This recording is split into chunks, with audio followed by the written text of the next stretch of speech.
ओम साई राम सभी को। मैं मंजू। आज मैं आपको एक बहुत ही प्यारी लीला जो मेरे साथ हुई है मैं बताना चाहूँगी। मैं आज सुबह ही, आज संडे के दिन मैं रिकॉर्ड कर रही हूँ।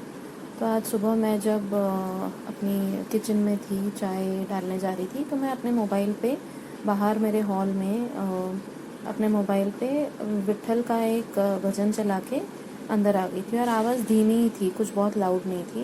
वो विट्ठल का भजन चल रहा था, 2-2.5 मिनट हो चुके थे, 2-2.5 मिनट बाकी थे। तो मैं अंदर आई, अपना थोड़ा काम किया और चाय डाली गर्म करके। तो इतने में मेरा भी जो बेटा है 6 साल का बाहर, वो मोबाइल मेरा देख रहा था, वो भी सुन रहा था मेरे साथ जो विट्ठल का भजन चल रहा था। वो भजन जैसे ही ख़त्म हुआ, उसने कुछ तो अलग शुरू कर दिया। तो मुझे लगा कि वो मस्ती कर रहा है कुछ मोबाइल पे। तो मैंने आवाज़ लगा कि पूछी कि तुम क्या कर रहे हो, क्या चला रहे हो। तो उसी समय जब मैं उससे पूछ रही थी, उसके पहले मेरे मन में चल रहा था कि कल सोमवार है और कल मैं क्या गाऊं। शिव जी का दिन है, तो मैं कल क्या गाऊं उनके लिए, क्या अपलोड करूं आपके लिए गाना। तो मैं ऐसे ही मन में मेरे चल रहा था कि बाबा आप गाइड कीजिए, शिव जी आप गाइड कीजिए मुझे कि मैं कल कौन सा गाना गाऊं आपके लिए। और इतने में जब मैंने आवाज़ सुनी कि कुछ इसने चलाया है, तो मुझे पता नहीं था कि उसने क्या चलाया मेरे बेटे ने। तो मैंने आवाज़ लगा के पूछा कि क्या कर रहे हो तुमने, तुमने क्या लगाया है मोबाइल पे, मस्ती कर रहे हो क्या। तो उसने बोला कि मम्मा नहीं मम्मा, मैंने कुछ तो शिव जी का गाना चलाया है। तो मैं एकदम से हैरान हो गई। मैंने कहा अच्छा ठीक है, मैं आती हूँ। और मैं अपनी चाय वाय डाल के बाहर गई। उतने में मेरे बेटे ने वो गाना ऑलमोस्ट ख़त्म हो रहा था जो उसने चलाया था शिव जी का। तो मैंने देखा कि उसने एक बहुत ही सुंदर शिव जी का चित्र बना दिया है। तो मैंने जो आपकी स्क्रीन पे अभी दिख रहा है आपको, वही है। मैं इतना खुश हो गई, मिलना अरे वाह आपने क्या बनाया है। तो वो जो वीडियो चल रहा था उसी में एक शिव जी का मतलब ये था, चित्र था जो देवों के देव महादेव सीरियल का ही एक वो अ, उसने एक गाना चलाया था जिसमें वो शिव जी के रूप में वो शिव जी खड़े हैं। तो उसने वही कॉपी करके ट्राई किया था वो बनाने को, जो अभी आपके स्क्रीन पे दिख रहा है। इतना प्यारा सा, उसे बहुत शौक़ है मेरे बेटे को चित्र बनाने का। तो वो कभी भी मतलब बना देता है, कुछ भी उसके मन में आता है तो बना देता है। तो उसने वो शिव जी ये जो आप देख रहे हैं बहुत सुंदर तरीके से ट्राई किए बनाने के। मैं बहुत खुश हुई, मिला अरे वाह आपने कितना अच्छा बनाया है। और जब मैंने देखा स्क्रीन पे कि उसने क्या चलाया था गाना, मैं सुनूं जरा शिव जी का, तो वो यही था जो आज मैं अपलोड करने वाली हूँ, आप लोगों के लिए गाने वाली हूँ। कर्पूर गौरम करुणावतारम, ये वाला जो है शिव जी के 4 लाइन जो मंत्र कहा जाए या गाना कहा जाए, उसमें बहुत ही सुंदर तरीके से देवों के देव महादेव सीरियल का ही वो एक अंश है। बहुत ही सुंदर भाग है वो सीरियल का, जिस तरह से वो गायक ने गाया है बहुत ही सुंदर। तो मैंने वही ट्राई किया आज आप लोगों के लिए गाने का और वही अपलोड कर रही हूँ। और जब मैंने वो देखा और सुना, मैंने ये तो इतना सुंदर है, 4 लाइन है सिर्फ, ये तो मैं याद करके आज ही तुरंत प्रैक्टिस करके कर सकती हूँ। और बस मैंने आंखें बंद करके बाबा को थैंक यू किया, हाथ जोड़ के आंखें बंद करके। और जैसे ही थैंक यू करके आँखें खोली, तो इतने में मैं क्या देखती हूँ, नीचे ड्राइंग बुक की तरफ देखी, वो पेज हवा से पलट के उड़ गया था। और दूसरे पेज पे ही आप जो भी स्क्रीन पे देख सकते हैं, मेरे बेटे ने साईं बाबा का भी चित्र बनाया हुआ था, दोनों हाथ से जैसे आशीर्वाद दे रहे हैं। और जैसे ही मैंने देखा थैंक यू साईं बाबा करके, मैंने बोला आपने मुझे गाइड कर लिया कि कल मैं क्या गाऊँ। और नीचे देखती हूँ तो ये साईं बाबा का चित्र। मैं इतना हंस पड़ी और इतना मुझे खुशी हुई। मतलब बाबा आप तो कितने मतलब दयालु हैं और कितने अच्छे हैं, आपकी हर वक्त की छोटी छोटी बातें भी आप सुन लेते हैं ऐसे, और तुरंत आशीर्वाद देने भी आ जाते हैं, दिखा देते हैं कि हाँ बेटा मैं सुन रहा हूँ आपको और तुम खुश रहो करके। बिल्कुल मतलब मैं देख के इतना खुश हो गई ना।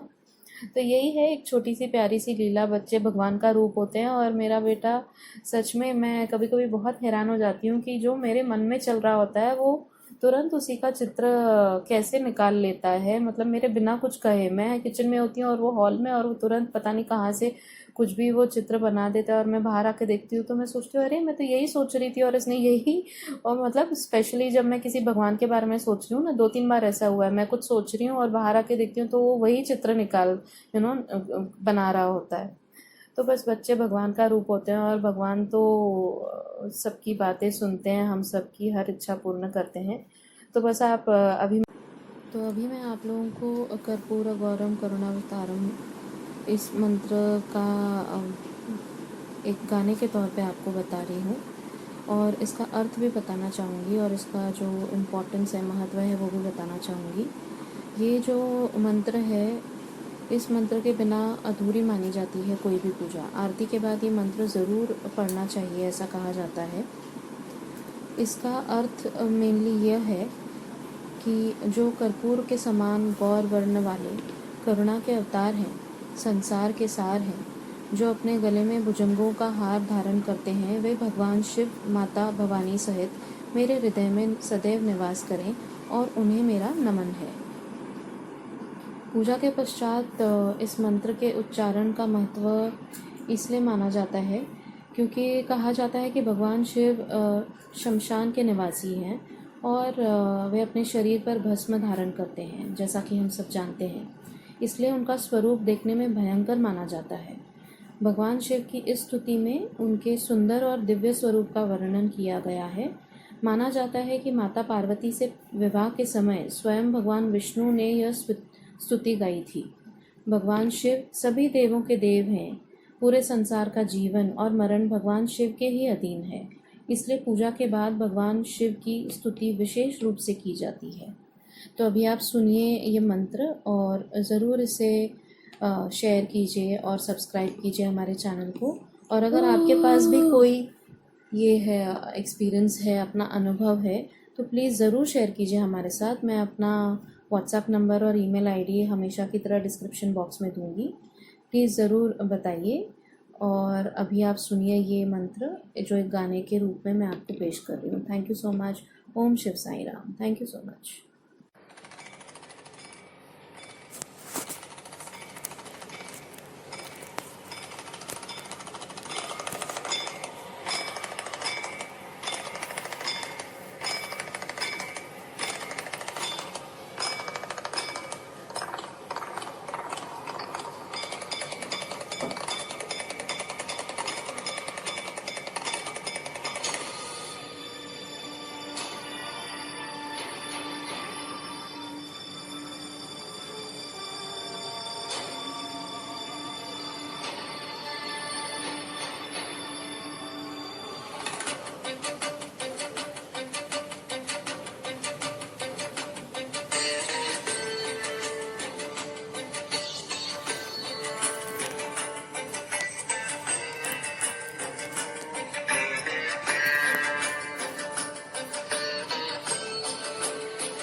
कर्पूरगौरं करुणावतारं संसारसारं भुजगेन्द्रहारं। कर्पूरगौरं करुणावतारं संसारसारं भुजगेन्द्रहारं। सदा वसन्तं हृदयारविन्दे, सदा वसन्तं हृदयारविन्दे। भवं भवानी सहितं नमामि, भवं भवानी सहितं नमामि।